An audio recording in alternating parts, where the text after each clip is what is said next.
Union Minister Chirag Paswan expressed strong concern over the Tirupati Prasadam controversy, describing the incident as both worrying and condemnable. He emphasized that the sentiments of millions of devotees have been deeply hurt and that such actions will not be tolerated. Paswan assured that strict measures will be taken against those responsible to prevent similar incidents from occurring in the future, highlighting the government's commitment to respecting religious sentiments and maintaining harmony.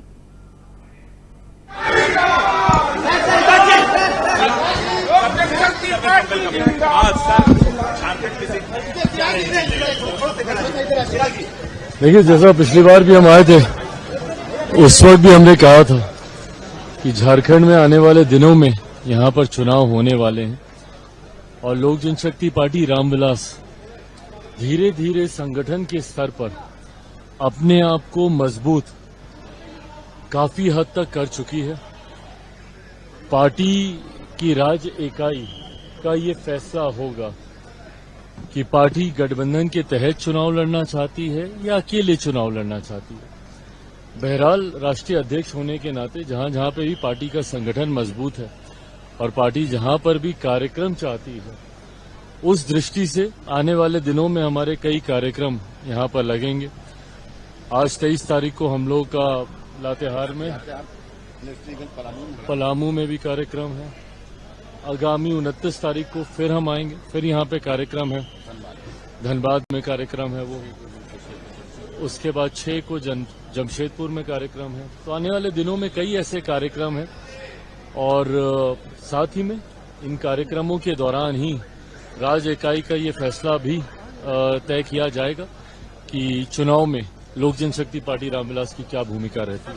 आज स्वर्गीय तिरुपति में जो विवाद है, तिरुपति का जो विवाद है, किस तरह से देखते हैं करोड़ों लोगों की भावनाओं वाली। देखिए, ये घटना जितनी चिंताजनक है उतनी ही निंदनीय भी है।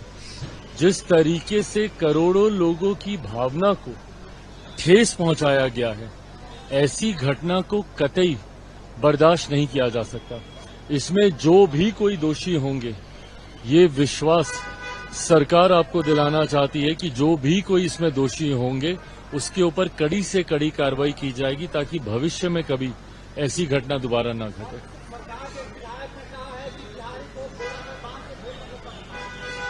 अब इस तरीके की भाषा का इस्तेमाल करना भारत जैसे देश में, जहां पर हमारा संविधान हमें इजाजत देता है कि देश का कोई भी व्यक्ति कहीं पर भी जाकर रह सकता है, कार्य कर सकता है, चुनाव लड़ सकता है, ऐसे में जब क्षेत्रवाद और इस तरीके से बांटने की राजनीतिक सोच को